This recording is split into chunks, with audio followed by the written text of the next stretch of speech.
भाद्रपद माह के शुक्ल पक्ष में पड़ने वाली एकादशी को परिवर्तनी एकादशी कहते हैं। इस दिन भगवान विष्णु अपनी शयन अवस्था में करवट लेते हैं। इस कर के स्थान परिवर्तन के कारण इसे परिवर्तनी एकादशी कहा जाता है।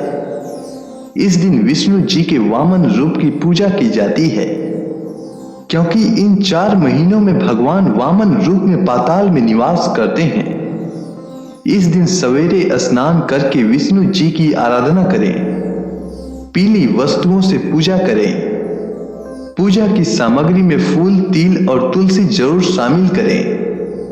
व्रत का पारण द्वादशी तिथि पर पूरे विधि विधान के साथ करें। साथ ही एकादशी के दिन व्रत कथा अवश्य पढ़ें या सुने, जिससे कि व्रत का पूरा फल आपको प्राप्त हो जाए। तो चलिए सुनते हैं परिवर्तनी एकादशी व्रत की कथा। महाभारत काल की बात है। भगवान श्री कृष्ण और महाराज युधिष्ठिर के बीच वार्तालाप हो रहा था। वार्तालाप का विषय था एकादशी। महाराज युधिष्ठिर भगवान श्री कृष्ण से कहते हैं, हे भगवान, भाद्रपद शुक्ल एकादशी का क्या नाम है? इसकी विधि तथा इसका महात्म्य कृपा करके कहिए। तब भगवान श्री कृष्ण कहने लगे कि इस पुण्य, स्वर्ग और मोक्ष को देने वाली तथा सब पापों का नाश करने वाली उत्तम वामन एकादशी का महात्म्य मैं तुमसे कहता हूं। तुम ध्यान पूर्वक सुनो। यह पद्मा या परिवर्तनी एकादशी, जिसे जयंती एकादशी भी कहते हैं, इसका व्रत करने से वाजपेय यज्ञ का फल मिलता है। पापियों के पाप नाश करने के लिए इससे बढ़कर कोई उपाय नहीं है। जो मनुष्य इस एकादशी के दिन मेरी वामन रूप की पूजा करता है, उससे तीनों लोग पूज्य होते हैं। अतः मोक्ष की इच्छा करने वाले मनुष्य इस व्रत को अवश्य करें। जो कमल नयन भगवान का कमल से पूजन करते हैं, वे अवश्य भगवान के समीप जाते हैं। जिसने भाद्रपद शुक्ल एकादशी का व्रत और पूजन किया, उसने ब्रह्मा विष्णु सहित तीनों लोकों का पूजन किया। अतः परिवर्तनी एकादशी का व्रत अवश्य करना चाहिए। इस दिन भगवान करवट लेते हैं, इसलिए इसको परिवर्तनी एकादशी भी कहते हैं।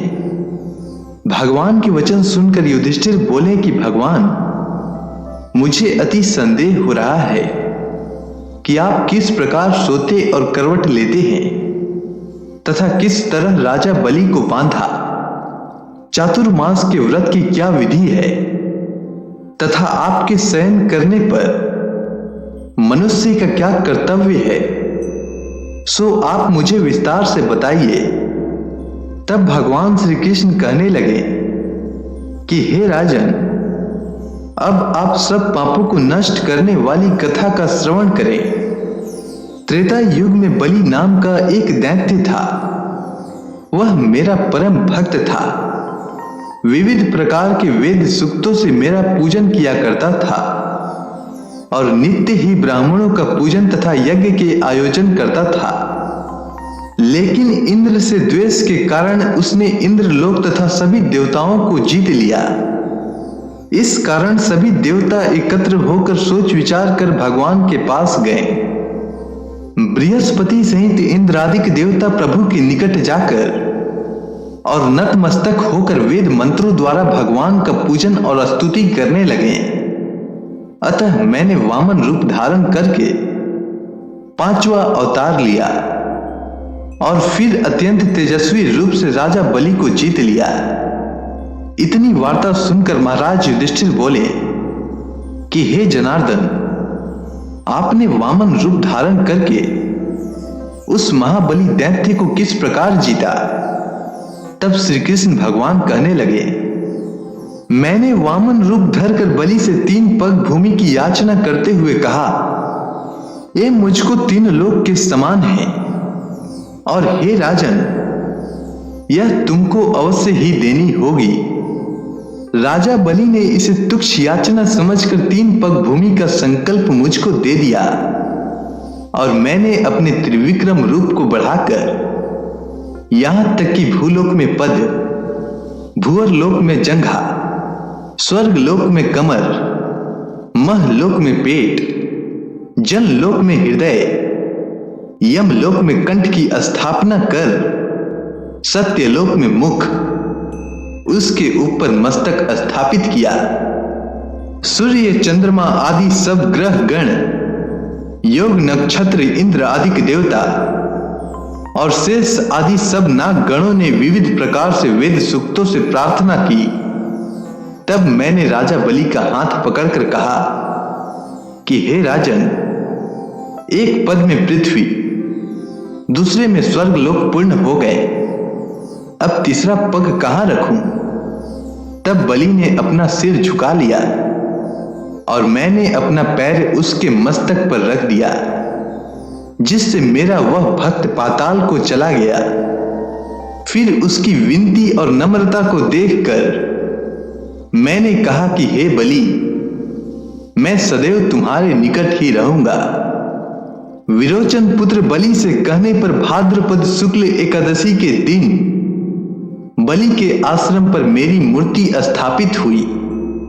इसी प्रकार दूसरी क्षीर सागर में शेषनाग के पष्ठ पर हुई।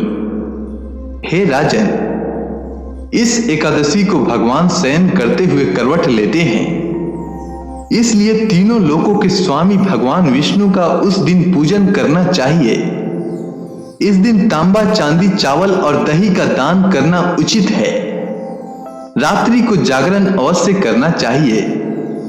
जो विधि पूर्वक इस एकादशी का व्रत करते हैं वे सब पापों से मुक्त होकर स्वर्ग में जाकर चंद्रमा के समान प्रकाशित होते हैं और यश पाते हैं।